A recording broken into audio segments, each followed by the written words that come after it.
Okay, well, day 7 today. It's been a busy day, so sorry this is coming to you a bit late in the day. Thought we'd have a bit of variety tonight, so we're going to use a little bit of equipment.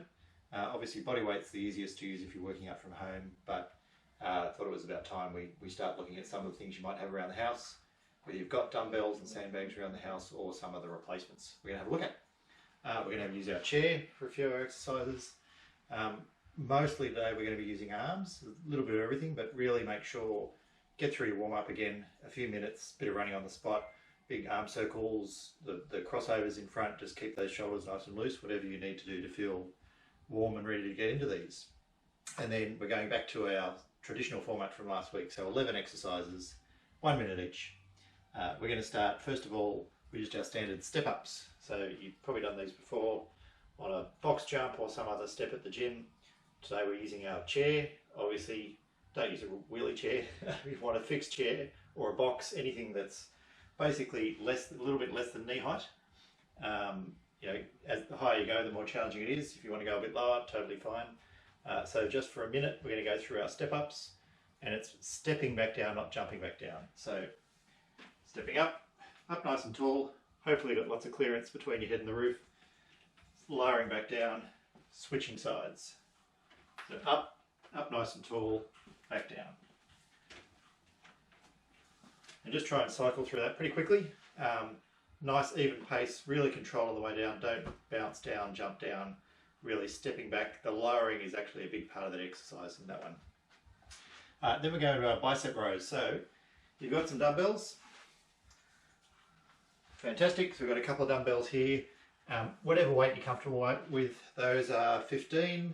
If you want to go, you don't have dumbbells around the house, water bottles are a great alternative. So these are about 600 mils, so 600 grams each.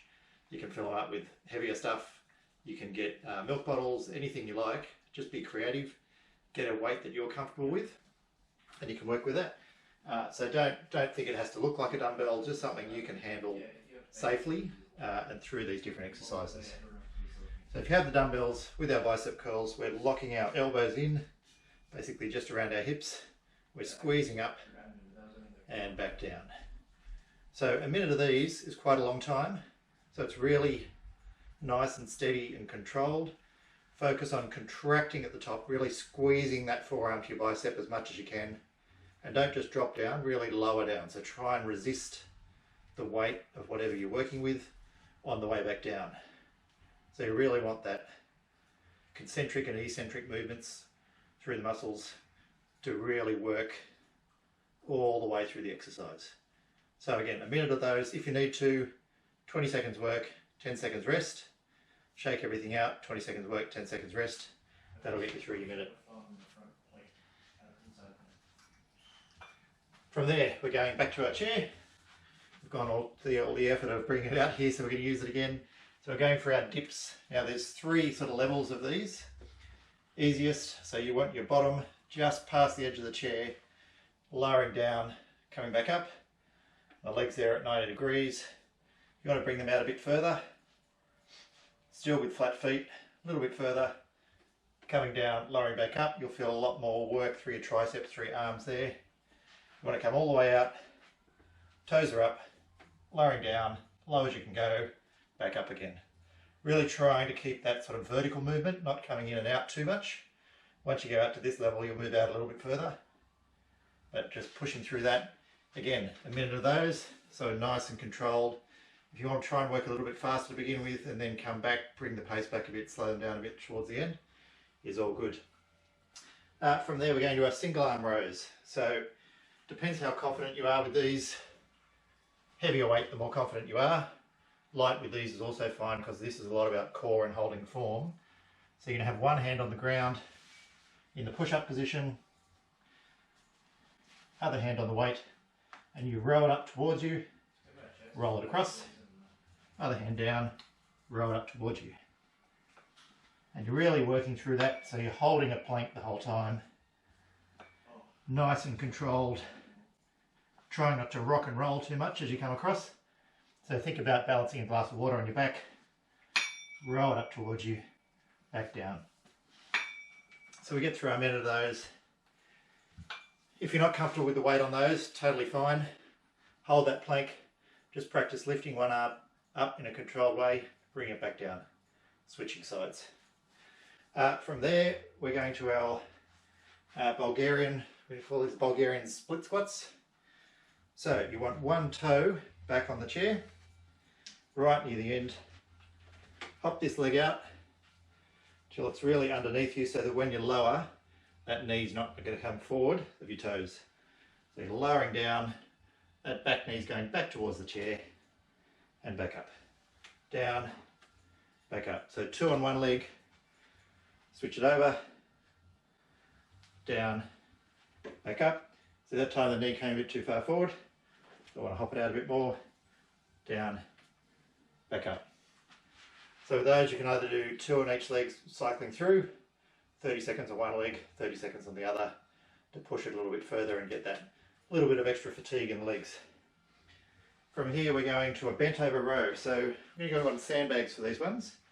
If you don't have a sandbag, you're probably quite normal. I don't know why I have a sandbag in the house. Just get yourself a duffel bag, anything else that you can grip either with handles like this or handles on the outside, even better. Fill it with a couple of heavy jumpers, some towels. In this case I've got some jumpers and towels in there and a couple other things so you can get some pretty good weight into it. You want to sort of get comfortable with the weight. So you're going to be working hard but not really struggling. You want to be able to hold your form through these. So that's if you have a duffel bag version. I've got a sandbag here, so we're going to start with the sandbag on the ground. No matter what the weight is, try and follow this technique for picking up, just so that when you do work into heavier weights, you're not damaging your back. So you're coming down into a squat, grabbing onto the bag, standing up through the heels, so you're nice and tall. Now we're going to come down into the bent over position. So butt goes back, shoulders are back away from the ears, back is as flat as you can get it with a little bit of a curve into it, so that when you're lifting here, you're not using your lower back, you're just lifting through your arms. So you're really anchored nice and tight, heels are pressing down, arms are coming back so the elbows go back past the body. This is our bent over row, so we're just going to hold this position, work through these lifts for a minute. As I say, you can do that with anything if you need to. You can do that with a broomstick, you can do that with a piece of PVC piping with some weights or sand in it. It's that same movement. Whatever you can get, even a towel if you need to. Sort of keep the tension on it. That'll give you a slightly different exercise, but keep the tension on the towel or put a piece of dowel or something in it just to practice working through that movement. Even that alone without too much weight will give you some benefit. So again, be creative. Have a look around the house, see what you've got that you can make use of. From there, we're going to go to our seated crunch. So back to our chair and turn it around this time. This one's not ideal for this. If you've got one that has sort of a slightly higher back so you can get your fingers in the side, that's better. You want to sit on the end, be able to get your fingers underneath you, sort of on the seat, leaning back, pulling your knees to your chest, and then stretching out, pulling in, stretching out, and then try and pump through those for the minute. So you're leaning back, engaging the abs. You should really, when you get to here, should get a bit of a shake. As you can tell, get a bit of a shake, but the abs are engaged, drawing them back in. So a minute of those. Pretty sure you're comfortable with the pattern by now. From there we're going for running arms. So we've got these ones you're going to want a bit lighter, so we can work with these ones. We're basically going through a running action, trying to keep those arms at 90 degrees, driving through, so elbows back past the hips and as fast as you can while keeping good form. If you want to go a bit heavier, these are 2.5 kilos, which doesn't sound like a lot. Once you do this for a minute, 2.5 is probably a bit too heavy, unless you do this regularly.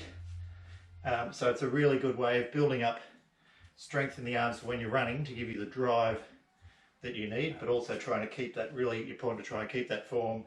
Try not to rock and roll the body around too much. So running arms, really focus on trying to keep that continuous movement for a minute through those, so you get the most benefit out of it that way. Then we're going for a side raise. So again, lighter weights, you can go a little bit heavier if you like. If you don't do these regularly, I'd suggest sort of staying under 5 or 6 kilos for the first few times. So we're coming up to the side, not going too high, staying down at shoulder level, control down again. So same as our other dumbbells, where it's squeezing up, resisting on the way down. So we're just going one side and then straight into the other side. So effectively it'll be 30 seconds each, but we're just alternating side to side. If you're comfortable with that after the first 30 seconds, switch into both. So you're coming both up at the same time, lowering back down again. Squeeze up, focus on that form, lowering back down. So we're almost there. Arms are probably burning a little bit by now. So we've got 2 to go. So I'll do this with the duffel bag just so you can see how this one works, but a heavier sandbag is fine as well.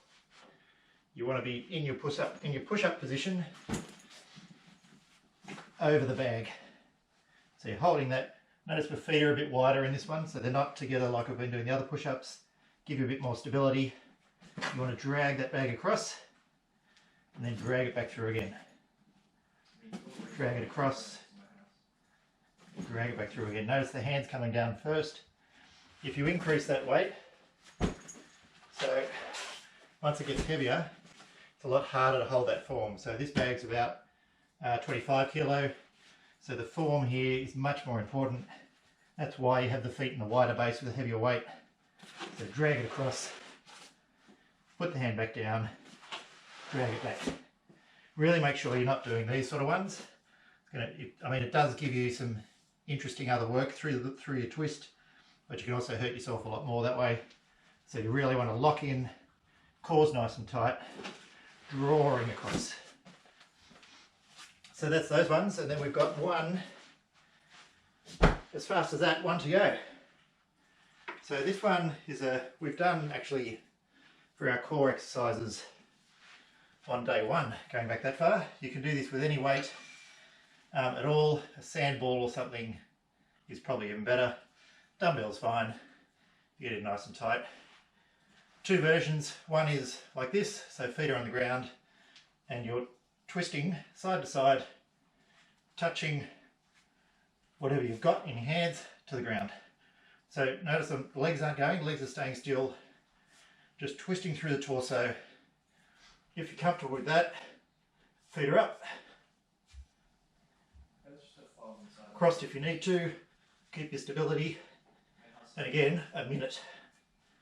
So don't go too fast through that, really control. Tap, tap, tap, almost 1 second, all the way through to the minute. And then just like that, we're done. So hope you had a fantastic day. Hope you enjoyed day 7. Look forward to seeing you for day 8 tomorrow. Bye.